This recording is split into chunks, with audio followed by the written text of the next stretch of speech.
নমস্কার, আমি সঙ্গীতা সেনগুপ্ত। সিকন ক্লাসরুমে আপনাদের সকলকে স্বাগত জানাই। মাধ্যমিক একদম দোরগোড়ায় এবং মাধ্যমিক পরীক্ষার্থীদের কথা চিন্তা করে প্রতিবারের মতো আমরা এই বছরও তাদের দুর্দান্ত রেজাল্টের জন্য আমরা শুরু করে দিয়েছি মাধ্যমিক টিপস। এবং সিকন ক্লাসরুমে প্রতিদিন হচ্ছে মাধ্যমিক টিপস 2026 বিভিন্ন বিষয় নিয়ে অভিজ্ঞ শিক্ষক শিক্ষিকাদের দ্বারা আমরা তাদের আরও কি করে পরীক্ষার ভয়কে জয় করা যায়, আরও তারা কি করে ভালো রেজাল্ট করতে পারে, তারই জন্য অসাধারণ টিপস নিয়ে আসছি। আজ আমাদের সঙ্গে স্টুডিওতে রয়েছেন উত্তর খাপাইডাঙ্গা হাই স্কুলের শিক্ষক, জীবনবিজ্ঞান শিক্ষক শ্রীযুক্ত অরিন্দম চক্রবর্তী মহাশয়। আপনাকে আমাদের সিকন স্টুডিওতে স্বাগত জানাই। আজ আমাদের বিষয় জীবনবিজ্ঞান। জীবনবিজ্ঞান বিষয়টি ছাত্রছাত্রীদের কাছে বেশ পছন্দের বিষয়, কিন্তু তবুও কোথাও গিয়ে যেন তারা কাঙ্ক্ষিত নম্বর ছুঁতে পাচ্ছে না। এর কারণটা কি? দেখুন, প্রথম কথা হচ্ছে হলো জীবনবিজ্ঞানে কাঙ্ক্ষিত নম্বর পেতে গেলে টেক্সট বই, এই টেক্সট বইকে খুঁটিয়ে পড়তে হবে।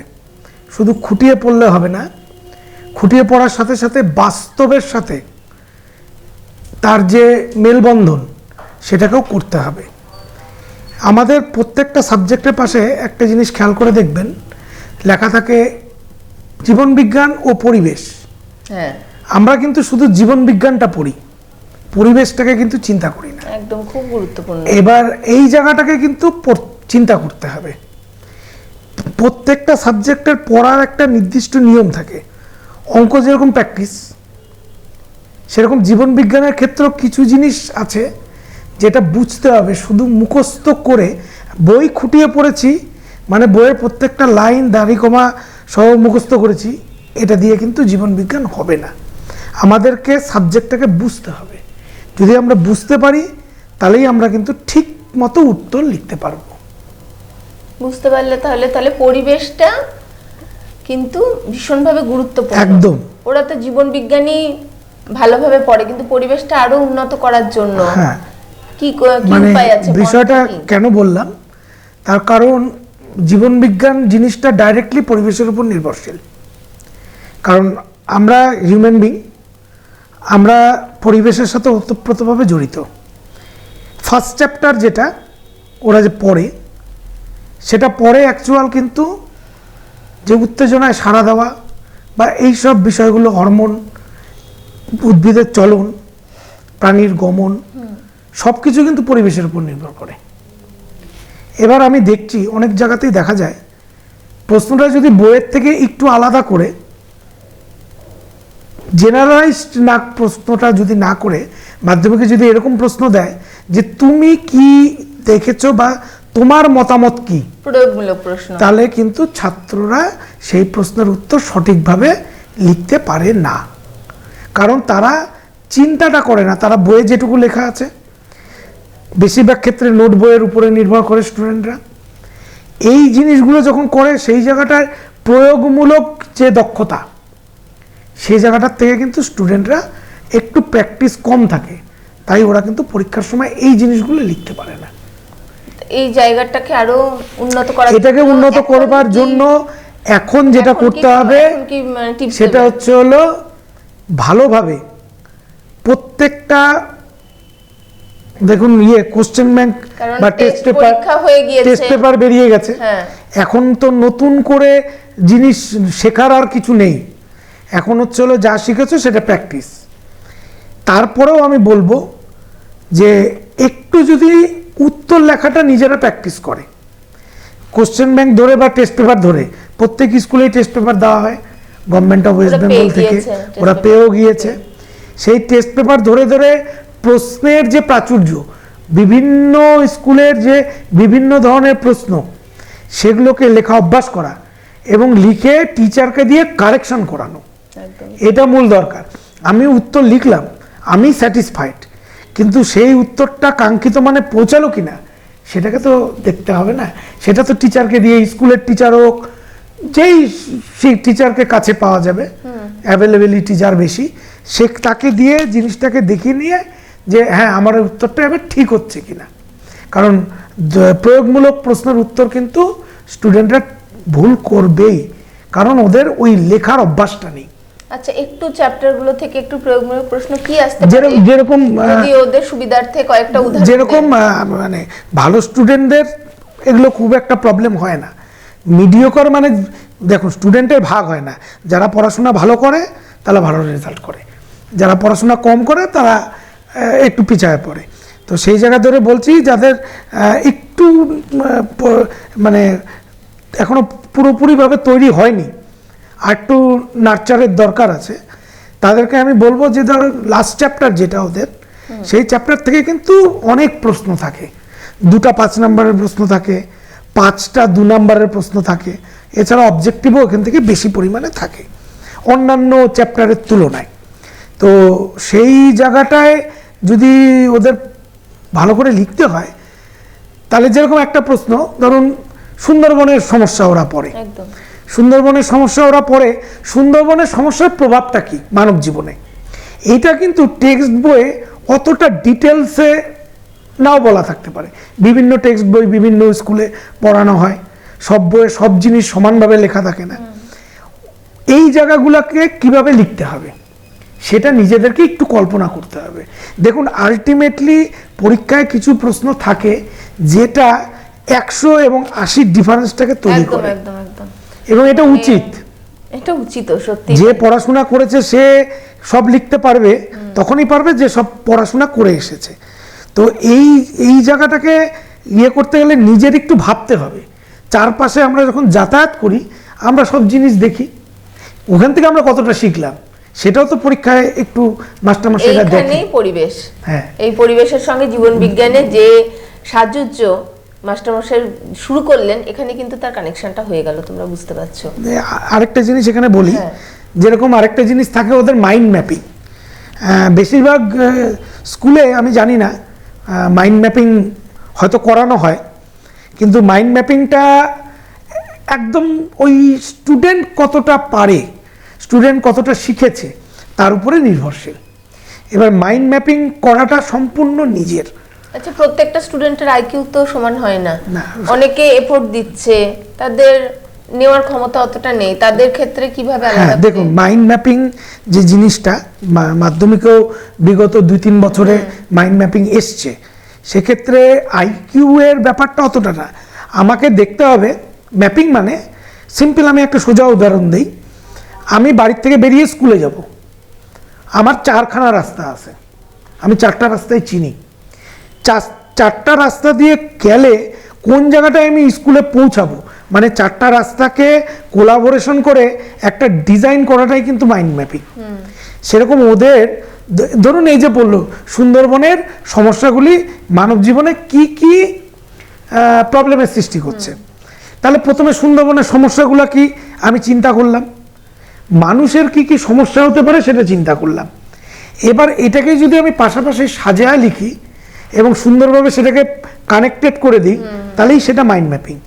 এবার এটা হয়তো যে খুব ভালো স্টুডেন্ট, সে যতটা সুন্দরভাবে প্রেজেন্টেশন করবে, একটু পিছিয়ে থাকা স্টুডেন্ট ততটা ভালোভাবে প্রেজেন্টেশন করলো না, কিন্তু নাম্বার দেওয়ার সময় কিন্তু কতটা ভালো প্রেজেন্টেশন সেটা নির্ভর করছে না, নির্ভর করছে তথ্য কতটা আছে। আমাদের একটা ভুল ধারণা যে জীবন বিজ্ঞান খাতা হলুদ, নীল, লাল, সবুজ, বেগুনি, কমলা সব ধরনের কালি ইউজ করা যায়, কখনো না। কালি দুটো, কালো এবং নীল, ব্যাস। সঠিকভাবে সঠিক হাতের লেখাটা পরিষ্কার করে যদি লেখা যায়, তথ্য যদি থাকে, নাম্বার সে পাবেই। কোথায় কাটবে নাম্বার? তথ্য নাম্বার কাটার জন্য পরীক্ষকরা বসেও থাকে না, পরীক্ষকরা চান সব সময় তোমাদের নাম্বার দিতেই। তো যে বিষয়টাই ছিল আমার পরীক্ষার মাইন্ড ম্যাপিং, খুব সুন্দর, ইন্টারেস্টিং ভীষণ, কারণ একদম নতুন ধরনের, আর ওখানে ওদের নিজস্বতা দেখানোর একটা জায়গা আছে। অন্যান্য প্রশ্নে যেগুলো সূত্রভিত্তিক হয় সেগুলো তো, কারণ জীবনবিজ্ঞান ভীষণই তথ্য নির্ভর, এই জায়গাগুলোতে একটু সক্রিয়তা দেখানোর জায়গা রয়েছে। আচ্ছা, জীবনবিজ্ঞানে একটু চ্যাপ্টার ওয়াইজ আলোচনা করুন প্রথম থেকে, যত যে এই বছরের জন্য 2026-এর জন্য কোনগুলো গুরুত্বপূর্ণ আছে? দেখুন, প্রথম কথা হচ্ছে হলো গুরুত্বপূর্ণ বলে ওইভাবে আলাদা করে কিছু বলা যাবে না, কারণ প্রত্যেকটা চ্যাপ্টার থেকে নির্দিষ্ট সংখ্যক প্রশ্ন থাকে, সেটা স্টুডেন্টরা জানে। ওরা একটু বেশি জোর দিয়ে হ্যাঁ, জোর দিয়ে মানে প্রথম হচ্ছে হলো প্রথম চ্যাপ্টার থেকে উদ্ভিদের চলন উদাহরণ সহ প্রত্যেকটা, তাদের বৈশিষ্ট্য, চলনের বৈশিষ্ট্য, তারপরে হচ্ছিল হরমোনের কাজগুলো ভালো করে পড়তে হবে। তারপরে স্নায়ুতন্ত্র আছে, স্নায়ুতন্ত্রের গঠন, কাজ, বিভিন্ন জায়গাগুলো ভালো করে পড়তে হবে। তারপরে আছে চলন ও গমন, মানে প্রাণীর গমন, সে বিভিন্ন প্রাণীর গমনের যে পদ্ধতি, গমনাঙ্গ কী, সেই জায়গাগুলো ভালো করে পড়া দরকার। অ্যাকচুয়াল কী বলুন তো, যখন পড়বে তখন নিজেকেই একটা জিনিস চিন্তা করে নিতে হবে যে এখান থেকে যে ধরনের প্রশ্নই আসুক, প্রশ্নের উত্তরটা কিন্তু ধরুন মাছের গমনের তিনটাই জিনিস মাধ্যমিক লেভেলে। এক হচ্ছে হলো মাছের গমনাঙ্গ কি, মাছের এই উপরে এবং নিচে ভাসতে পটকা সাহায্য করে সেটার গঠন, আর হচ্ছে হলো মাছ কিভাবে সন্তরণের সাহায্যে আগিয়ে যায়। স্টুডেন্টকে মাথায় রাখতে হবে যে আমার যে প্রশ্নই আসুক, যেভাবেই আসুক, আমার উত্তর কিন্তু এই তিনটার মধ্যেই থাকবে, এর বাইরে কোনো উত্তর থাকবে না, কারণ এর বাইরে আমার আউট অফ সিলেবাস, এবং আউট অফ সিলেবাস কোনোদিনও প্রশ্ন মাধ্যমিকে আসবে না, এটা নিশ্চিন্ত। এইভাবে যদি ওরা চিন্তা করে, প্রশ্নটা দেখে ঘাবড়ে না যে আমি প্রথমে দেখি এটা কি দিয়ে প্রশ্নটা এসছে। যদি দেখা যায় যে প্রশ্নটা এসছে মাছের গমন কিভাবে হয়, তাহলে আমি ওইখানে ফোকাস করে উত্তরটা লিখি। যদি পটকার থেকে প্রশ্নটা আসে তাহলে আমি ওইখানে ফোকাস করব, যদি পাখনার থেকে আসে তাহলে আমি ওইখানে ফোকাস পয়েন্ট করে করে প্রথম থেকে অনুশীলনটা করতে হবে। প্রস্তুতিটা কিন্তু প্রথম থেকে নেওয়াটা ভীষণভাবে প্রয়োজন। আচ্ছা, এখন এই প্রস্তুতির সময় বলি যে ওদের তো টেস্ট পরীক্ষা হয়ে গিয়েছে, মাধ্যমিক দোরগোড়ায়, সময় হাতে খুব বেশি নেই। তো যারা বিভিন্ন পরিস্থিতির কারণে খুব বেশি পড়াশোনা করতে পারেনি, তারা এই সময়টা কেমন করে মেকআপ করে ভালোভাবে রেজাল্ট করতে পারে? তাগিদ থাকতে হবে যে আমি ভালো রেজাল্ট করব, মানে এইটুকু সময়ের মধ্যে আমি যতটুকু পারবো, যতটা সময় পড়াশোনা করতে পারবো সেটুকুকে করে, একটু মোবাইলের থেকে নিজেকে দূরে রেখে একটু যদি পড়াশোনাটা ঠিকঠাক করে করা যায়, চ্যাপ্টার ওয়াইজ ধরে, যেগুলো ব্যাকলগ আছে, অর্থাৎ যে জিনিসগুলো আমি ঠিকঠাক পড়িনি সেই জিনিসগুলোকে ভালো করে রিভিশন করা। এবং সবথেকে বড় যেটা কথা আমি দেখি, টেস্টের পরে স্টুডেন্টরা স্কুলের সাথে কোনো যোগাযোগ রাখে না, যাই না, এটা খুব ভুল। আমি এটাকে খুব ভুলভাবে বলি যে তোমরা স্যারদের কাছে যাও, যে জায়গা প্রবলেম আছে সেটা স্যারদেরকে বললে, ম্যাডামদেরকে বললে তারা অবশ্যই করিয়ে দিবে। একটা সিটিংয়ের তো দরকার, একটা চ্যাপ্টার দুদিন পড়লাম, এই আমার প্রবলেম, স্যারকে ফোন করলাম বা স্যারের কাছে গেলাম স্কুলে, স্যারকে বললাম, স্যার ওই জিনিসটা স্যার ম্যাডামরা ঠিক করে দিল, বাড়ি এসে রিভিশন করলাম, কোশ্চেন ব্যাংক সলভ করলাম, ব্যাস সাফিসিয়েন্ট। তাহলে রেজাল্টটা ভালো করার, হ্যাঁ, এখন খুব একটা কঠিন না, অবশ্যই কঠিন না। আচ্ছা, জীবন বিজ্ঞানে এর সঙ্গে ওতপ্রোতভাবে জড়িয়ে আছে ছবি। যারা ছবি ভালোবাসে আঁকতে, তাদের তো আমরা দেখি জীবন বিজ্ঞান খুব পছন্দের বিষয়, কিন্তু ছবির প্রতি ভীতি যাদের, তারা কোনগুলো, মানে কোন কোন ছবিগুলো একটু গুরুত্বপূর্ণ কিছু বলা যাবে এবছরের জন্য? মানে ছবি দেখুন, সাজেশনের ব্যাপার নেই, 5টা ছবি আমাদের মেইনলি জীবন বিজ্ঞানে টেনে থাকে। প্রথম হচ্ছে হলো নিউরন, তারপর হচ্ছে হলো চোখের লম্বচ্ছেদ, তারপরে হচ্ছে হলো মেটাফেজ ক্রোমোজোম, মানে আদর্শ ক্রোমোজোমের গঠন, তারপরে হচ্ছে হলো এই পাশে প্রতিবর্ত চাপের যে পথটা, ওই ছবিটা, আর তারপরে হচ্ছে হলো মাইটোসিস বিভাজন, উদ্ভিদ এবং প্রাণী কোষের বিভিন্ন যে সংগঠনগুলো হয় সেগুলো, স্টেজগুলো। তো এগুলো বেশি না, ভালোভাবে নিলেই তাহলে হ্যাঁ যথেষ্ট। এবং প্রতিদিন তোমরা খুব ভালো টিপস পেয়ে গেলে। ছবি নিয়ে অনেকের খুব ভয় থাকে। প্রতিদিন যদি কেউ একটা করে ছবি প্র্যাকটিস করে, যদি না পারে বই দেখে আঁকুক, 2 দিন পরে নিজেই পারবে। একটু প্র্যাকটিস যদি করে তাহলে 5 দিন, সপ্তাহে 7 দিনে 1 দিন প্রতিদিন একটা করে ছবি রিপিটেডলি যদি করা যায়, তাহলে এক একটা ছবি আপনার দেওয়া টাইম অনুসারে 5 বার করে হয়ে যাবে। কাজেই ভয় পাওয়ার কিন্তু কিছু নেই। আচ্ছা, জীবন বিজ্ঞানে একটু বিষয়ভিত্তিক বিভাজনটা ওদেরকে ভালোভাবে আলোচনা করে দিলে ভালো হতো। আচ্ছা, মানে কোশ্চেনের ফর্মটা। প্রথম হলো 1 নম্বরের প্রশ্ন থাকে 15টা এমসিকিউ টাইপ, মানে বহু বিকল্প ভিত্তিক যে প্রশ্ন, সেখান থেকে ওদেরকে 15টাই উত্তর করতে হবে। এবার সেখানে নিয়ম হলো প্রথম 5টা চ্যাপ্টার থেকে 3টা করে থাকবে, 3 5 15টা। তারপরে গ্রুপ বি মানে বিভাগ খ, সেখানে থাকবে হলো 26টা প্রশ্ন মোট, 21টা প্রশ্নের অ্যান্সার করতে হবে। এগুলো হলো ওই এক কথায় উত্তর, তারপরে শূন্যস্থান পূরণ, ডান স্তম্ভের সাথে বাম স্তম্ভ মেলানো, হ্যাঁ, সত্য মিথ্যা। সেখানেও প্রত্যেকটা চ্যাপ্টার থেকে 2টো 1টা এরকম করে মিল করে থাকে। মোট 26টা থাকে, 21টা করতে হয়। তারপরে 17 মানে 2 নম্বরের প্রশ্ন থাকবে 17টা, যেখান থেকে ওদের করতে হবে 12টা। এখানে প্রত্যেকটা চ্যাপ্টার থেকে প্রশ্ন থাকবে 3টা করে, 3 5 15। আর লাস্ট চ্যাপ্টার থেকে থাকবে এক্সট্রা আরো 2টা প্রশ্ন। মানে প্রথম 4টা চ্যাপ্টার থেকে থাকবে হচ্ছে 3 4 12, আর পরের লাস্ট চ্যাপ্টার থেকে থাকবে 5টা, 5 2 এই আপনার 12 আর 5 17।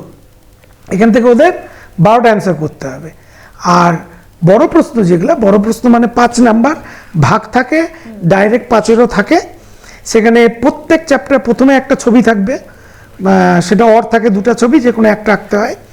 তারপরে 2 নম্বর চ্যাপ্টার থেকে 2টো প্রশ্ন একটা করতে হবে, 3 নম্বর চ্যাপ্টার থেকে 2টো প্রশ্ন একটা করতে হবে, 4 নম্বর চ্যাপ্টার থেকে 2টো প্রশ্ন একটা করতে হবে, 5 নম্বর চ্যাপ্টার থেকে প্রথম 2টো প্রশ্ন একটা করতে হবে, তারপর আবার 2টো প্রশ্ন একটা করতে হবে। মোট 6টা প্রশ্নের অ্যান্সার করতে হবে। এই জায়গাটাতেই ভীষণ গন্ডগোল করে, হ্যাঁ, যে অথবাটা না বুঝতে পারেন ওই 2টো প্রশ্ন হয়তো তার কমন পড়েছে, হ্যাঁ, কিন্তু ওই 2টো প্রশ্ন লিখলে তার 2টোতে নাম্বার পাবে না সে। না, ওটা তো নিজেকে, এর জন্যই আমি বলি কি টেস্ট পেপারটা সলভ করলে এই জায়গাটা একটু ভালোভাবে ওদের বুঝিয়ে দিন, কারণ প্রত্যেক বছর এই বিষয়টাই। আচ্ছা, বিষয়টা হলো ওদের কাছে পরিষ্কার হয় না বিষয়টা। 1 নম্বরে 2টো প্রশ্ন, 1 নম্বর বলতে আমি বড় প্রশ্নের কথা বলছি। 1 নম্বরে 2টো প্রশ্ন, সেই 2টো প্রশ্নের মধ্যে যে কোনো একটা করতে হবে। এবার 2 নাম্বার মানে সেকেন্ড চ্যাপ্টার, সেখান থেকে 2টো প্রশ্ন, সেখান থেকে একটা করতে হবে। 3 নাম্বার অর্থাৎ বংশগতি জেনেটিক্সের থেকে 2টো প্রশ্ন আসবে, অথবা একটা, সেখান থেকে একটা করতে হবে। 4 নাম্বার ইভলিউশন চ্যাপ্টার, সেখান থেকে 2টো প্রশ্ন আসবে, ইভলিউশন অ্যাডাপ্টেশন মিলিয়ে, সেখান থেকে ওদেরকে একটা প্রশ্ন করতে হবে। এবার যে লাস্ট চ্যাপ্টার পরিবেশ সংরক্ষণ, সেই চ্যাপ্টার থেকে ওদের প্রশ্ন আসবে মোট 4টা। প্রথমে একটা প্রশ্ন থাকবে যেখানে 1 অথবা 2, আবার তারপরে আরেকটা প্রশ্ন আসবে লাস্ট প্রশ্ন, যেটা 1 অথবা 2। তার মানে ওরা লাস্ট চ্যাপ্টার থেকে কিন্তু 2টা 5 নম্বরের প্রশ্ন করবে। ওরা, আপনি ঠিক বলছেন, ওরা যেটা করে লাস্ট চ্যাপ্টারতে যেহেতু একটু সহজ, হ্যাঁ, লাস্ট চ্যাপ্টার তো তার জন্য ওরা ওই চ্যাপ্টার 4টাই লিখে দিয়ে আসে, তা না, আর তুমি 2টোই লিখতে পারবে। একদম, নম্বর কিন্তু পাবে না বেশি লিখলে। এই বিষয়টা মাথায় নিয়ে পরীক্ষা দিতে যেও। আচ্ছা, জীবন বিজ্ঞানে আপনার খাতা দেখার দীর্ঘদিনের অভিজ্ঞতা রয়েছে, এবং কোন কোন জায়গায় ছাত্রছাত্রীরা ভুল করে বেশি, সেই জায়গাটা কেমন করে সংশোধন করবে? এটা আমি একটু কোশ্চেন ধরেই বলি, তাহলে সুবিধা হবে। ভীষণই ভালো হয়, ওরা ভীষণভাবে উপকৃত হয়। এমসিকিউ এ আমাদের জীবন বিজ্ঞানে বিগত কিছু বছর ধরে যেটা দেখা যাচ্ছে, যে এমসিকিউ এ বিভিন্ন প্যাটার্নের প্রশ্ন আছে, যেটা ওরা কোশ্চেন ব্যাংক যদি সলভ করে বা টেস্ট পেপার যদি সলভ করে, সেখানে ওরা দেখতে পারবে।